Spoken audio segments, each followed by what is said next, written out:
Fique com a gente. Assista agora Opinião com Gilson Aguiar. MultiTV, 24 horas de programação local. A TV onde Maringá acontece.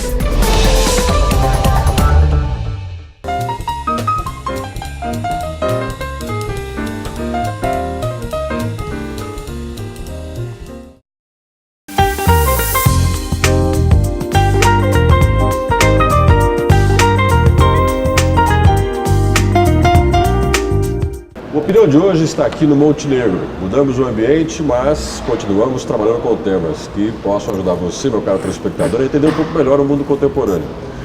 E esta semana, no Brasil todo, não se discute outra coisa nesse país do que a qualificação de mão de obra, o preconceito no país e a falta de uma educação que nós chamaríamos de básica.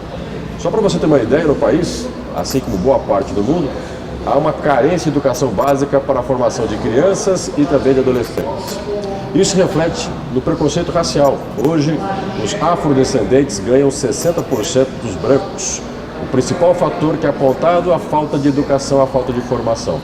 Mas como entender o impacto da educação na carreira, na vida de um profissional?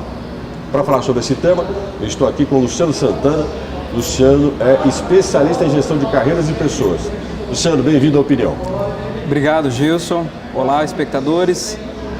Luciano, quando se fala de carreira, quando se fala de pessoas, a gente pensa um pouco de que o ser humano, ele é todo voltado ao trabalho, ele pensa no trabalho como o futuro da vida profissional dele. Só que dentro do ambiente corporativo tem muita diferença entre o que as pessoas esperam da carreira e as consequências que ela tem. Qual é o perfil hoje do brasileiro que ingressa no mercado de trabalho? Ele está preparado para aquilo, para o que ele se propõe fazer? Bom, infelizmente, Gilson, as pessoas que ingressam no mercado, elas não estão plenamente preparadas, né? O que acontece é que nas últimas décadas as empresas investiram muito em modelos de gestão, investiram muito em tecnologia, o que complexou um pouco mais o trabalho, o tipo de trabalho a ser feito, e naturalmente se exige outras competências, outras habilidades de um profissional. E esse profissional, mantendo aí uma educação tradicional, ele quando chega no mercado, ele não consegue dar conta de atender essas novas exigências do mercado. Nós temos hoje, pelo que você coloca, uma falta de qualificação para o mercado de trabalho. Essa falta de qualificação, as pessoas pensam, qualificação é o ensino técnico, é aprender aquilo que eu vou fazer. Mas tem uma formação anterior que é o ensino básico, a formação no ensino básico e no ensino médio. Qual o reflexo de uma má formação no ensino básico, no ensino médio, dentro do ambiente de trabalho? O reflexo é muito impactante, porque para que você consiga desenvolver qualquer habilidade técnica, ou qualquer conhecimento, ou qualquer competência, você precisa desses conhecimentos básicos, né? Você precisa do conhecimento de leitura, de uma boa leitura, de uma boa interpretação, você precisa também de uma base da matemática, que são os elementos aí essenciais para você ter uma interpretação da realidade, uma interpretação de mundo ao que se espera frente ao mercado hoje. Então isso tem causado grandes prejuízos ou grandes preocupações para os RHs das empresas no que se refere a todo o investimento que é feito.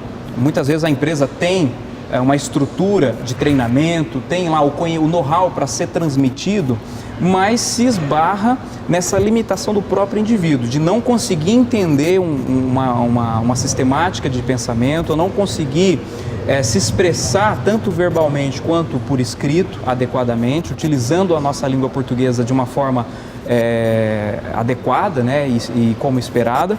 E também, até eu percebo isso muito em atendimentos e algumas empresas que eu já tive a oportunidade de participar de processos como de desenvolvimento de pessoas e de treinamentos, e aí, por incrível que pareça, Gil, pessoas em níveis gerenciais, pessoas até em níveis mais elevados dentro da empresa, se espera, né, que se tenha esse tipo de conhecimento, se esbarram, por exemplo, quando tem em mãos um relatório gerencial e precisam interpretar dados e informações e tomar decisões em cima desses dados e informações. Então a pessoa, pela dificuldade da formação do português, da leitura, da análise, da interpretação, lá na frente ele tem essa dificuldade de conseguir olhar o relatório e tirar proveito tirar ali decisões que possa impactar positivamente no negócio da empresa.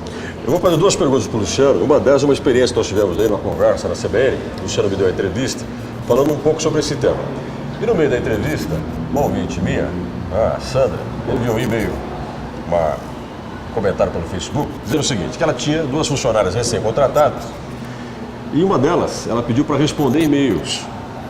E a funcionária que ela pediu para responder os e-mails da empresa, virou para ela e falou assim, o que eu respondo? O que eu coloco no e-mail? Diz para mim o que eu escrevo.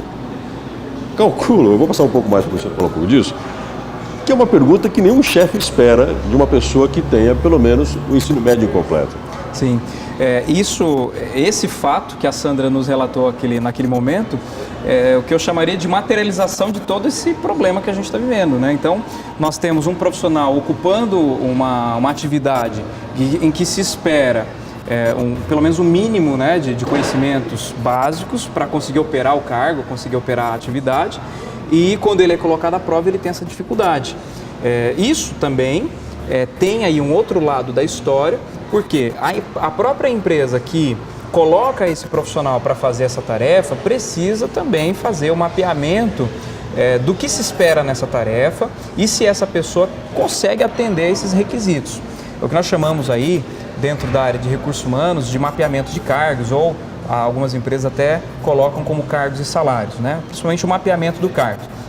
Então você tem lá os conhecimentos, as habilidades, as responsabilidades que o cargo exige e você tem então o perfil do cargo frente ao que a pessoa consegue atender. Consegue atender? Então ela tem condições de ocupar o cargo. Não consegue atender? Vamos treinar, vamos desenvolver, vamos investir na preparação da pessoa.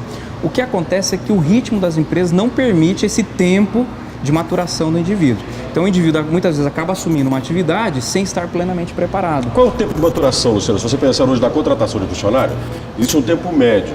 Claro que eu calculo que depende um pouco da função para o qual você está contratando. Sim. Tem funções mais aprimoradas, que exigem mais qualificação, você vai ter que ter mais tempo, ou não, dependendo do grau de qualificação. Mas qual é a medida que a gente faz isso? Em média, Gilson, nós temos os 90 dias, né, que é o período de experiência, que teoricamente, dentro dos estudos, é um tempo aí interessante para que a pessoa aprenda. É o período que tanto a empresa vai conhecer o indivíduo, quanto o indivíduo conhece a empresa. Legalmente, pode-se tomar decisões quanto à efetivação ou não. Mas, na prática, de uma forma mais real, o que acontece é 4 a 6 meses para maturação, dependendo do cargo, dependendo da atividade, da complexidade envolvida. Em média, 4 a 6 meses.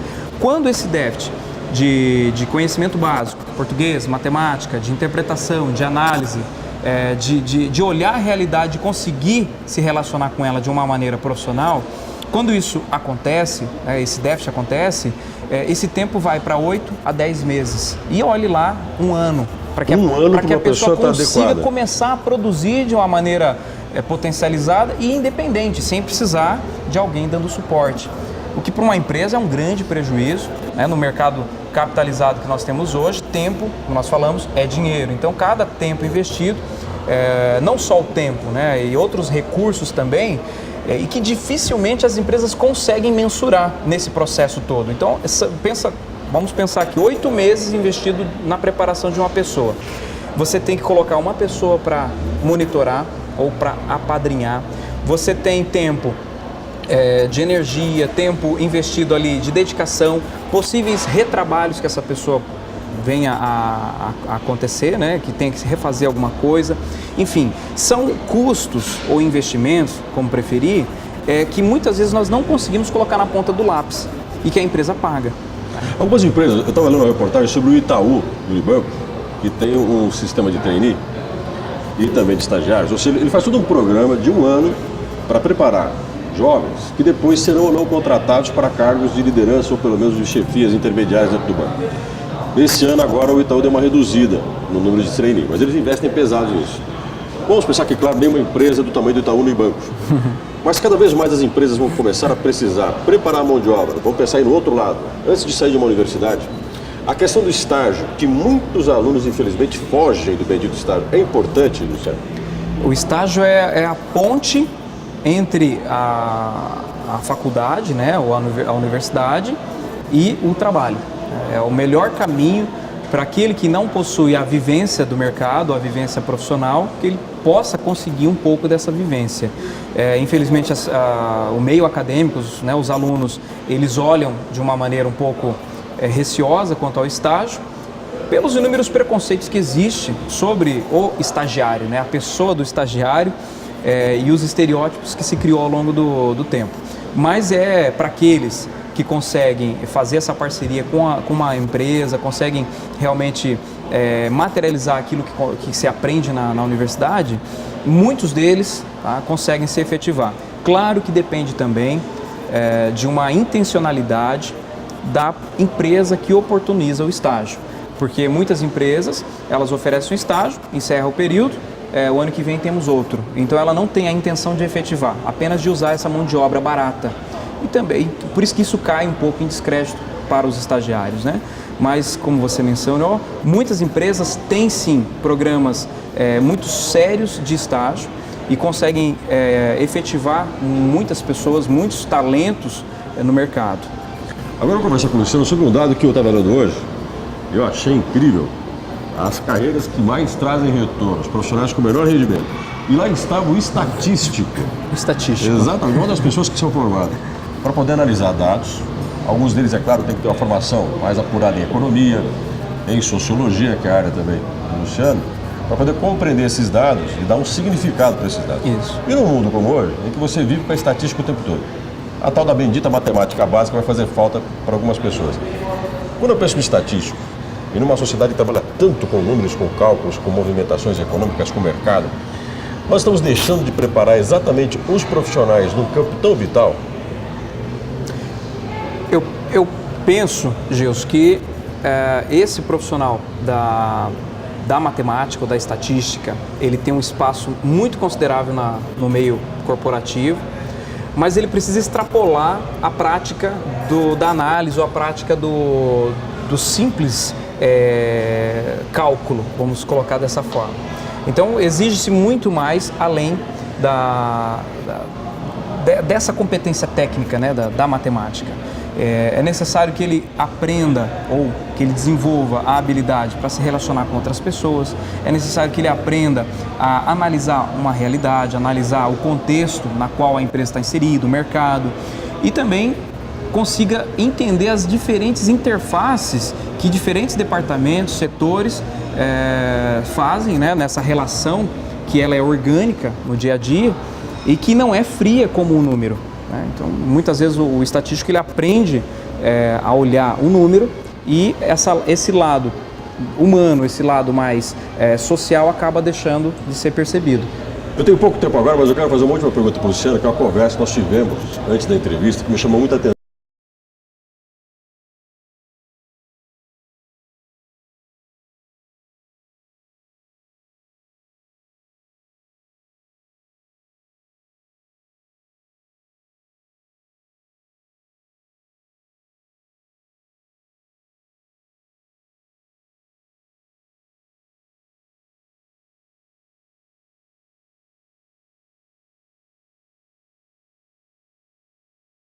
E a formação dos indivíduos.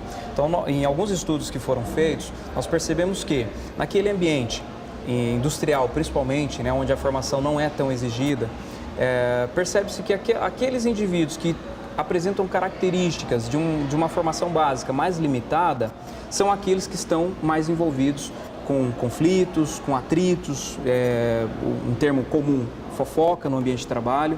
Então, existe alguns apontamentos que nos levam a crer que a pessoa que tem uma baixa formação tende a ter menos discernimento na hora de se relacionar com outras pessoas. E aí isso gera conflitos? Isso gera conflitos, isso gera um problema, o ambiente de trabalho, rotatividade de pessoas e toda a dificuldade que as empresas e os RHs têm de criar um time na empresa, uma equipe que esteja ali há um bom tempo, né, e crie uma característica própria de trabalho.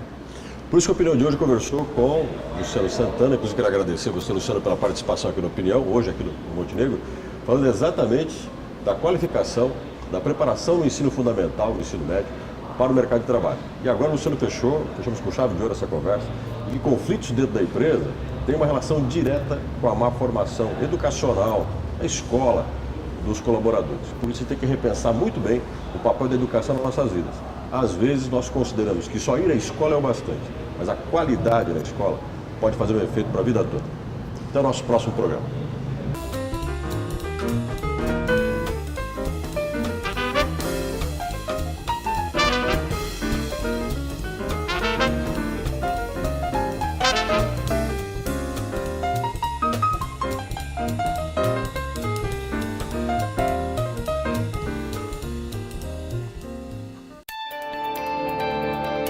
Você assistiu Opinião com Gilson Aguiar. MultiTV, 24 horas de programação local. A TV onde Maringá acontece.